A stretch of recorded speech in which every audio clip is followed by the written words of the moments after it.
وَلْتَكُن مِّنكُمْ أُمَّةٌ يَدْعُونَ إِلَى الْخَيْرِ وَيَأْمُرُونَ بِالْمَعْرُوفِ وَيَنْهَوْنَ عَنِ الْمُنكَرِ وَأُولَٰئِكَ هُمُ الْمُفْلِحُونَ. الحمد لله نحمده ونستعينه ونستغفره ونعوذ بالله من شرور أنفسنا ومن سيئات أعمالنا. من يهده الله فلا مضل له ومن يضلل فلا هادي له، وأشهد أن لا إله إلا الله وحده لا شريك له، وأشهد أن محمدا عبده ورسوله. أما بعد، فإن خير الحديث كتاب الله، وخير الهدي هدي محمد صلى الله عليه وسلم، وشر الأمور محدثاتها، وكل محدثة بدعة، وكل بدعة ضلالة، وكل ضلالة في النار. فأعوذ بالله من الشيطان الرجيم. بسم الله الرحمن الرحيم. يا أيها الذين آمنوا اتقوا الله حق تقاته ولا تموتن إلا وأنتم مسلمون. يا أيها الناس اتقوا ربكم الذي خلقكم من نفس واحدة وخلق منها زوجها وبث منهما رجالا كثيرا ونساء، واتقوا الله الذي تساءلون به والأرحام، إن الله كان عليكم رقيبا. يا أيها الذين آمنوا اتقوا الله وقولوا قولا سديدا يصلح لكم أعمالكم ويغفر لكم ذنوبكم، ومن يطع الله ورسوله فقد فاز فوزا عظيما. قال الله تبارك وتعالى في موضع آخر: قال القرآن المجيد بل عجبوا أن جاءهم منذر منهم فقال الكافرون هذا شيء عجيب أإذا متنا وكنا ترابا ذلك رجل بعيد قد علمنا ما تنقص الأرض منهم وعندنا كتاب حكيم بل كذبوا بالحق لما جاءهم فهم في أمر مريض. أفلم ينظروا إلى السماء فوقهم كيف بنيناها وزيناها وما لها من فروج والأرض مددناها وألقينا فيها رواسي وأنبتنا فيها من كل زوج بهيج تبصرة وذكرى لكل عبد منيب. وقال الله تبارك وتعالى: وما أرسلنا في قرية من نبي إلا أخذنا أهلها بالبأساء والضراء لعلهم يضرعون ثم بدلنا مكان السيئة الحسنة حتى عفوا وقالوا قد مس آباءنا الضراء والسراء فأخذناهم بغتة وهم لا يشعرون. ولو أن أهل القرى آمنوا واتقوا لفتحنا عليهم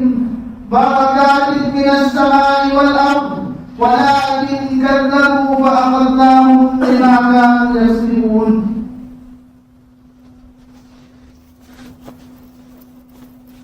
حاضرین کرام،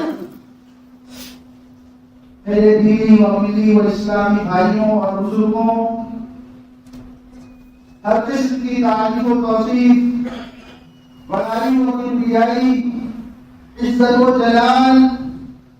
اللہ رب العزت وحدہ لا شریک کے لیے لائق و زیبا ہے کہ جس نے نہ صرف اس دنیا کو بنایا بلکہ اس دنیا کو ہمارے لیے مسخر کر دیا، ہمارے لیے آسان کر دیا، اور پھر اس دنیا میں اور اس دنیا کے بعد آخرت میں ہماری رہنمائی کے لیے انبیاء و رسول علیہ السلام کا ایک سلسلہ بھیجا، جس کی آخری کڑی میرے اور آپ کے نبی آخر الزمان محمد رسول اللہ صلی اللہ علیہ وسلم ہے کہ جنہوں نے ہمیں ایک ایسے راستے پر چھوڑا ہے کہ جس کی راہیں دل سے زیادہ بلند ہیں، کہ جنہوں نے ہماری زندگی اور آخرت کے ہر معاملے کو کھول کر بیان کر دیا تاکہ ہم جان جائیں کہ کن چیزوں میں ہمارے لیے فائدہ ہے اور کن چیزوں میں ہمارے لیے نقصان ہے۔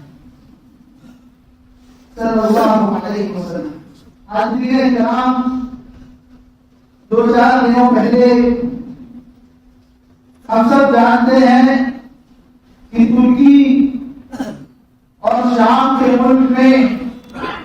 ایک بڑا بھیانک زلزلہ آیا، بلکہ زلزلوں کے پیچھے 3-4 جھٹکے محسوس کیے گئے، اور اس وقت ساری دنیا میں یہی موضوع بحث ہے کہ اتنے لوگ مارے گئے، اتنے لوگ بے گھر ہو گئے، اتنے لوگ زخمی ہو گئے، فلانے ملک سے مدد جا رہی ہے،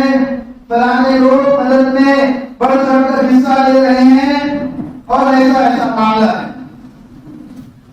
سب سے پہلے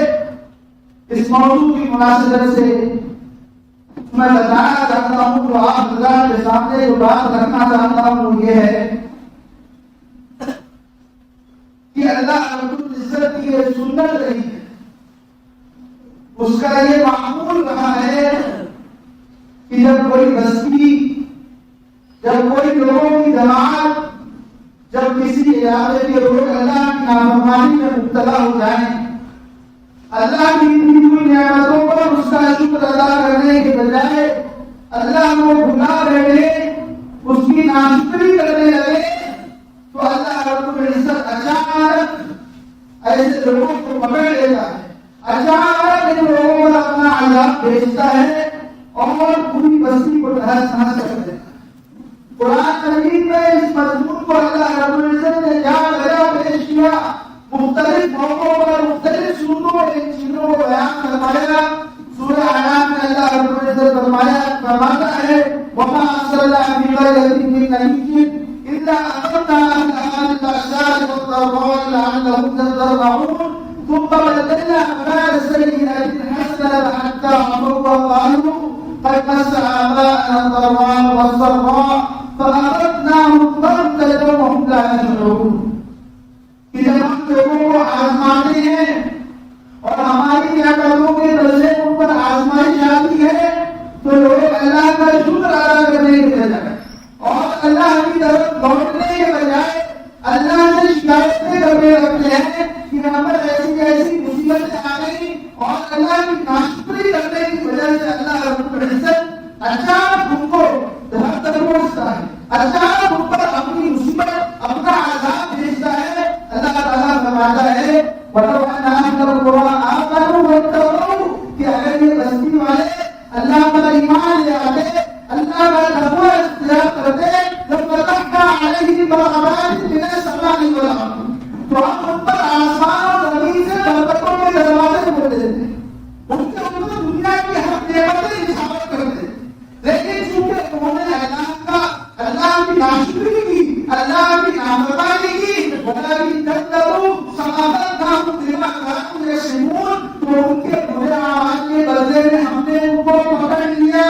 حَتَّىٰ إِذَا أَخَذْنَا الْقُرْآنَ يَأْتِيَهُمْ بَأْسُنَا بَيَاتًا وَهُمْ نَائِمُونَ، کیا لوگ اس بات سے مطمئن ہو گئے ہیں، کیا وہ اللہ کی طرف سے مطمئن ہو گئے ہیں، اللہ کے عذاب کی ان کو فکر نہیں ہے کہ یہ عذاب اچانک آ کے ان کو پکڑے، اس حالت کی وہ سوئے ہوئے ہو، وَهُمْ نَائِمُونَ أَمْ يَأْخُذُ الْقُرْآنَ يَأْتِيَهُمْ بَأْسُنَا وَهُمْ تَلْعَبُونَ، یا یہ کہ اللہ کا عذاب ان کو شام کے وقت آ کے پکڑ لے اور وہ نمون رہتے اور دنیا کی نظروں میں ہوئے ہوئے ہو۔ اس بات کو یہاں سے سوچیے کہ اللہ رب العزت نے یہاں پر اپنے عذاب کے لیے آیت میں کہتا ہے کہ اللہ کا عذاب ان کو آ کر پکڑ لے اور وہ سوئے ہوئے ہوں۔ اور دیکھیے کہ زلزلے کے جھٹکے آئے تو سب سے پہلا جھٹکا بالکل سویرے کی حالت میں آئے لوگ سوئے ہوئے۔ اللہ رب العزت بار بار ایک دوسری جگہ اللہ رب العزت فرماتا ہے وَإِذْ أَخَذَ رَبُّكَ إِذَا أَخَذَ الْقُرَىٰ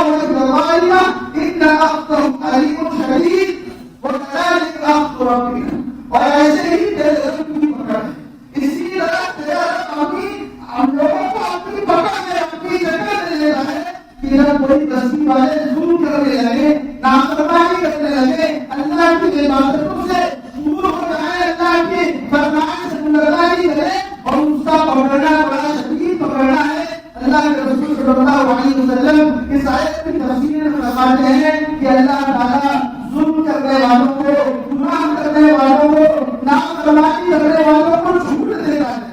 دیتا رہتا ہے، موقع دیتا رہتا ہے کہ وہ لوٹ کے آ جائے، یہاں تک کہ پھر ان کو اچانک حضرت پوچھتا ہے، اچانک ان پر اپنا عذاب بھیج دیتا ہے، اچانک ان کی موت آ جاتی ہے، اچانک کوئی مصیبت آ جاتی ہے، ان کو کوئی موقع نہیں ملتا۔ پھر اللہ کے رسول صلی اللہ علیہ وسلم فرماتے ہیں کہ دیکھو کہ تم نے اللہ کے رسول اللہ تعالیٰ کا یہ فرمان اس آیت کو نہیں پڑھا، وہ کہا کہ آپ رب کا اذا اخذ القرى وهي ظالمة ان اخذه عليم شدید۔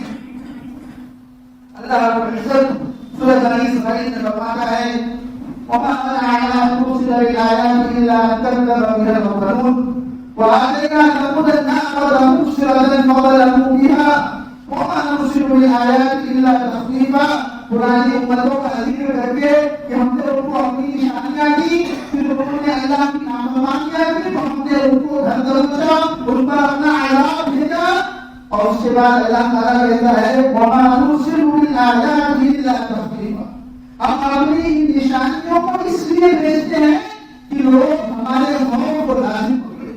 اللہ رب العزت ان نشانیوں کو اس لیے بھیجتا ہے کہ ہمارے دلوں میں ان نشانیوں کو دیکھ کر اللہ کا ڈر پیدا ہو، ہم اللہ کی طرف دوڑنے والے بن جائیں، اللہ کی طرف رجوع کرنے والے بن جائیں۔ اللہ تعالیٰ فرماتا ہے وَلَا يَرَوْنَ أَنَّهُمْ يُفْتَنُونَ فِي كُلِّ عَامٍ مَرَّةً أَوْ مَرَّتَيْنِ ثُمَّ لَا يَتُوبُونَ وَلَا هُمْ يَذَّكَّرُونَ۔ کیا یہ لوگ نہیں دیکھتے کہ اللہ رب العزت سال میں ایک دفعہ یا دو دفعہ یہ آزماتا ہے، اپنی کوئی مصیبت میں اپنی طرف سے کسی مصیبت کو بھیج کر، کسی آزمائش کو بھیج کر ان کو آزمائش میں لاتا ہے، ان کو آزماتا ہے، اور ان کا یہاں ہے امرا ولا یقول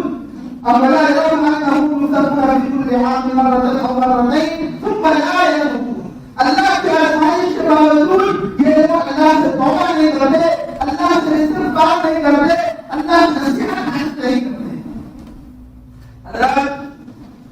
زلزلے کے بہت سارے اسباب ہیں، سائنٹیفک ریزن بہت سارے ہوں گے، اور لوگ کہتے ہیں کہ ایسا ہو گیا ایسا ہو گیا، لیکن ان زلزلوں کے اور دوسرے اسباب بھی۔ ایک چیز، ایک سبب جو ان زلزلوں کا ہے وہ یہ ہے کہ ہم دیکھیں کہ اللہ کی قدرت، اللہ کی پکڑ کہ انسان سوچتا ہے میں نے اتنی مضبوط بلڈنگ بنا دی، اتنا بڑا جہاز بنا دیا، اب کوئی مصیبت آ جائے، کوئی آفت آ جائے میں محفوظ ہو جاؤں گا، اور ایسے میں اللہ کی طرف سے ایک لمحے کے چند سیکنڈوں کے لیے معمولی سا کلام آتا ہے اور ساری بستی تہس نہس ہو جاتی ہے۔ اللہ تعالیٰ قرآن مجید میں فرماتا ہے قل هو القادر على ان يبعث عليكم عذابا من فوقكم او من تحت ارجلكم او يلبسكم شيعا فيذيق بعضكم بأس بعض۔ کہ اے نبی آپ فرمان دیجیے هو القادر على ان يبعث عليكم، کہ تمہارا اس بات پر قادر ہے کہ تم پر عذاب بھیجے تمہارے سروں کے اوپر سے اور تمہارے پیروں کے نیچے سے، اور چاہے وہ ایک لمحے میں تمہارے سروں کے اوپر سے کوئی مصیبت نازل کر، وہ چاہے تو تمہارے ہاتھوں کے نیچے سے زمین کھینچ لے، وہ چاہے تو تمہیں آپس میں ایک دوسرے کا دشمن بنا دے، پھر تم ایک دوسرے سے جھگڑا کرو اور جنگیں کرو، ایک دوسرے کو مارو اور برباد ہو جاؤ۔ اللہ کے رسول صلی اللہ علیہ وسلم حدیث میں فرماتے ہیں کہ جب یہ آیت نازل ہو رہی تھی اور جب اللہ کا یہ آیت کا یہ ٹکڑا نازل ہوا کہ عذاب میں لوگوں کی اوپر سے آسمان سے عذاب نازل ہو جائے، تو اللہ کے نبی اللہ سے پناہ مانگتے ہیں کہ اللہ میں تیرے چہرے کی قسم ایک دوسرے تیری پناہ ہوں۔ جب اللہ تعالیٰ آیت کا عذاب کو بڑا بیان کرتا ہے کہ تمہارے پیروں کے نیچے سے جو عذاب آ جائے تو پھر اللہ سے پناہ، پھر جب آیت کا عذاب پورا نازل ہوا کہ تم آپس میں دشمن ہو جاؤ، آپس سے ایک دوسرے سے جھگڑا کرنے لگو، تو اللہ کے رسول فرماتے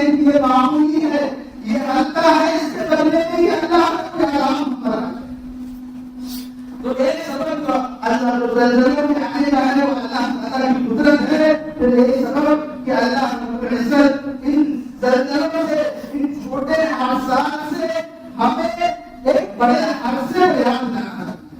ایک بڑے عذاب کی طرف، ایک بڑی تباہی کی طرف ہماری یاد دہانی کرانا چاہتا ہے کہ یہ چھوٹا عذاب ہے جس میں ساری دنیا ہل گئی، ہزاروں لوگ مارے گئے، ہزاروں لوگ بے ہو گئے، تو لوگوں سے قیامت تک ہوگا جب اللہ رب العزت پوری زمین کو تباہ کر دے گا، زمین و آسمان کو لپیٹ کر دے گا، تب کیا ہوگا؟ اللہ تعالیٰ فرماتا ہے وَلَنُذِيقَنَّهُم مِّنَ الْعَذَابِ الْأَدْنَىٰ دُونَ الْعَذَابِ الْأَكْبَرِ لَعَلَّهُمْ يَرْجِعُونَ کہ ہم اس دنیا میں ان کو چھوٹے چھوٹے عذاب بھیجتے ہیں، چھوٹی چھوٹی مصیبتیں بھیجتے ہیں کہ چھوٹی مصیبتیں اس مصیبت کا علاوہ ہے بڑی مصیبت جو آخرت میں آنے والی ہے۔ اللہ رب العزت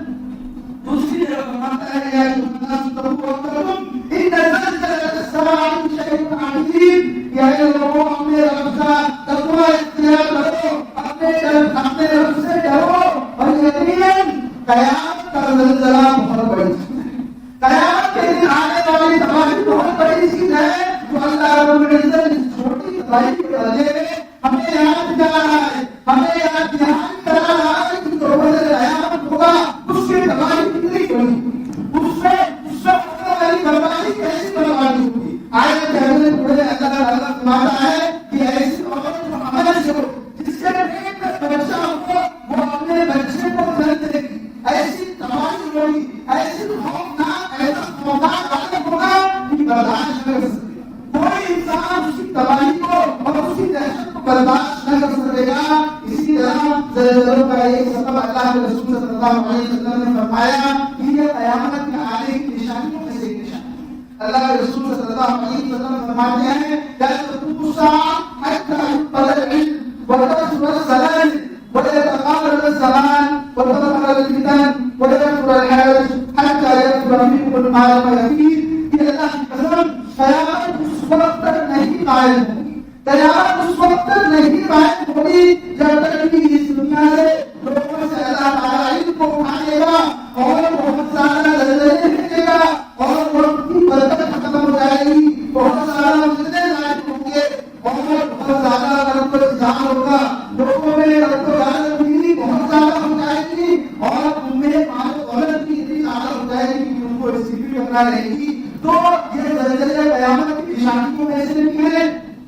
اور ایک چیز اور ایک نقطہ کہ اللہ کے رسول صلی اللہ علیہ وسلم نے فرمایا کہ امتی ہذہ امۃ مرحومہ لیس علیہا عذاب فی الآخرہ، کہ یہ جو میری امت ہے، یہ جو نبی کریم صلی اللہ علیہ وسلم کی امت ہے، اس کے بارے میں اللہ کے نبی نے فرمایا کہ میری اس امت پر اللہ نے رحم کر دیا ہے، میری اس امت پر اللہ نے ایک آسانی کر دی ہے کہ انشاءاللہ روز قیامت اللہ رب العزت میری اس امت کو عذاب دے گا۔ کیا مانا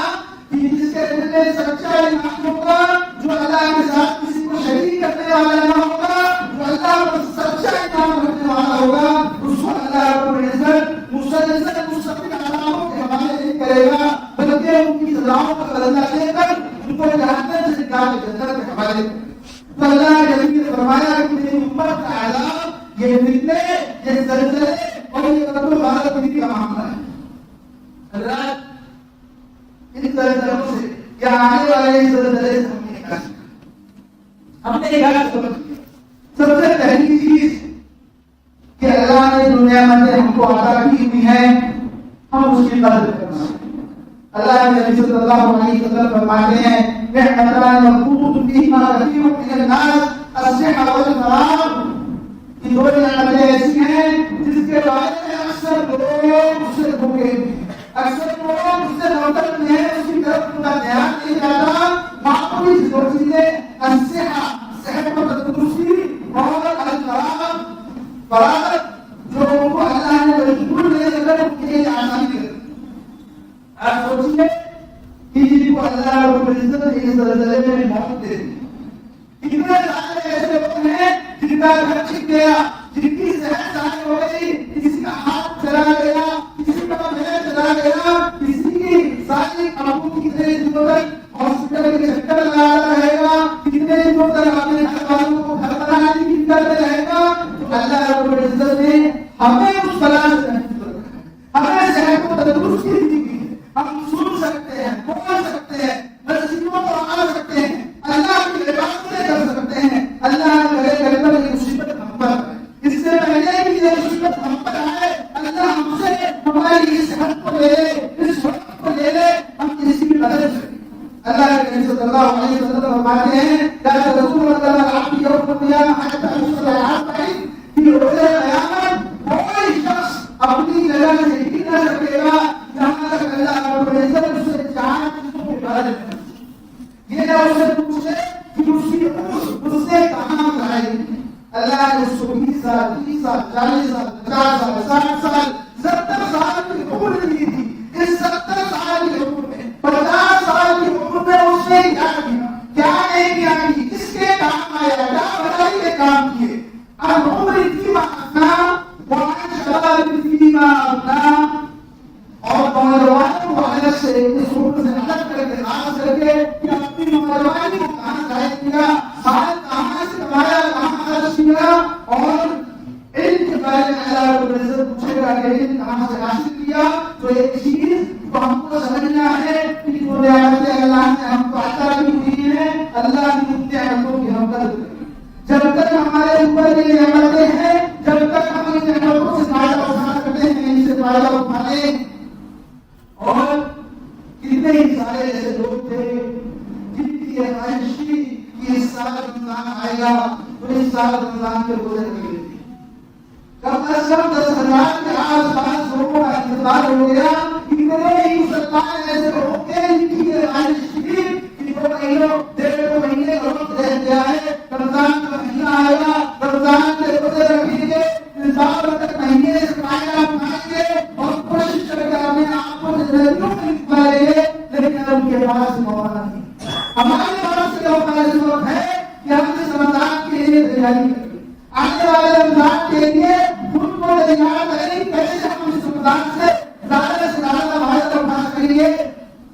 اور کتنے ہی نوجوان ایسے تھے جو ہم کو رمضان کے اپنے آپ سے وعدہ کرتے تھے کہ کل کا دن آئے گا تو ہم سدھر جائیں گے، کل کا دن آئے گا تو بھی وعدے چھوڑ دیں گے، کل کا دن آئے گا تو نماز پڑھنے لگیں گے، کل کا دن آئے گا تو کچھ اور سے کریں گے۔ لیکن افسوس کہ ہم کے لیے کل کا دن آنے والا ہے، افسوس کہ ہم اپنی قبروں سے نکل کر اللہ کے نام میں کچھ کام نہیں کر سکتے، اب وہ اللہ کے لیے نماز نہیں پڑھ سکتے، اب وہ اللہ کے نام میں ان کا خدا نہیں کر سکتے۔ لیکن ہمیں یہ موقع اللہ رب العزت نے دیا ہوا ہے کہ ہم چاہیں تو کچھ شکر اللہ کا نام کر سکتے ہیں، ہم چاہیں تو نماز پڑھ سکتے ہیں، ہم چاہیں تو اللہ کے لیے روزے رکھ سکتے ہیں۔ تو ہم کو اس نعمت سے فائدہ اٹھانا چاہیے۔ شیخ بن باز رحمہ اللہ فرماتے تھے کہ جب ایسی آفتیں نازل ہوں، جب اللہ کی طرف سے ایسی مصیبتیں آئیں تو لوگوں اللہ سے توبہ کے لیے جلدی کرو، اللہ سے استغفار کے لیے جلدی کرو کہ ایسی مصیبتوں میں اللہ سے توبہ اور استغفار کرنا مدد دیتا ہے۔ اور کیا کرنا چاہیے، نیک اعمال زیادہ سے زیادہ کرنے کی کوشش کرنا چاہیے۔ آج تک اگر صرف فرض نماز پڑھ لیتے تو ہم سنتوں کی سنتیں جاری کر رہے ہیں، سنتوں کی عادت ڈال لیں، سنتوں کی عادت کی نوافل کی عادت ڈال لیں، قرآن تھوڑا پڑھتے تھے زیادہ پڑھنے لگے، اللہ کی راہ میں 1 روپیہ دیتے تھے تو 2 روپیہ دینے کی کوشش کریں۔ ایک آخری بات کہ اس وقت ہمارے جو بھائی ترکی اور سیریا اور شام کے ممالک میں ہیں بڑی مشکل حالات میں ہیں، بہت ساری تنظیمیں ایسی ہیں جو ان کی مدد کر رہی ہیں۔ ہم نے اس حالت کو چاہیے کہ اس موقع کا فائدہ اٹھا کر جس قدر ان کی جتنا ہم کر سکتے ہیں ان کی مدد کے لیے آگے بڑھیں۔ بہت سارے ذرائع ہیں، بہت سارے پلیٹ فارم ہیں، آن لائن بہت ساری تنظیمیں ہیں، ہم ان سے مدد چاہیے ہے، اپنے طور پر آپ جو کچھ کر سکتے ہیں ایسے حالات میں ان کی مدد کریں۔ اللہ رب العزت سے دعا کروں کہ اللہ رب العزت تمام عالم اسلام کے مسلمانوں کی حفاظت فرمائے، خصوصاً ہمارے جو بھائی ترکی اور شام کے ممالک میں مصیبتوں سے گزر رہے ہیں، اللہ رب العزت ان کی جو زندہ رہے ہیں ان کی حفاظت فرمائے، جو مر رہے ہیں ان کی مغفرت فرمائے۔ اللہ رب العزت ہماری دعاؤں کو قبول فرما لے۔ بارک اللہ لنا ولکم فی القرآن العظیم ورفعنا وإياکم بما فیہ من الآیات والذکر الحکیم، انہ تعالی جواد کریم ملک بر رؤوف رحیم۔